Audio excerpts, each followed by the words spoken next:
6 గంటల 50 నిమిషాల వరకు ఉందో ఇది అత్యంత శ్రేయోదాయకమైనటువంటిదండి.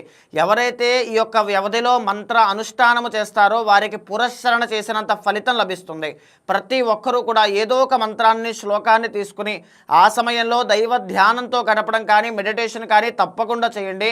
మీ కష్టాలకి ఏదో ఒక మార్గము ఒక దారి తప్పకుండా కనబడుతుంది. అయితే ఈ యొక్క గ్రహణము ఏ ఏ రాశుల మీద ప్రభావితం అవుతుంది అంటే సింహరాశి వాళ్ళ మీద ఉంటుంది, కర్కాటక రాశి వాళ్ళ మీద ప్రభావితం అవుతుంది, మీనరాశి, కుంభరాశి అండ్ కన్యా రాశి. ఈ 5 రాశుల వాళ్ళు ఈ గ్రహణం విషయంలో జాగ్రత్తగా ఉండాలి. గ్రహణం అయిన తరువాత కేజీంపావు ఉలవలు, కేజీంపావు బియ్యము, ఒక చిన్న వెండి సర్పపు ప్రతిమ, జంట నాగులు అంటారు కదండి, ఇది చిన్న సైజ్ అయినా పర్వాలేదు, అది ఒకటి, కంచు పాత్ర ఒకటి తీసుకుని అందులో కొద్దిగా ఆవు నెయ్యి వేసి దానంగా ఆలయంలో కానీ తెలిసిన బ్రాహ్మణులకి కానీ అర్చకులకి కానీ దానంగా ఇవ్వండి.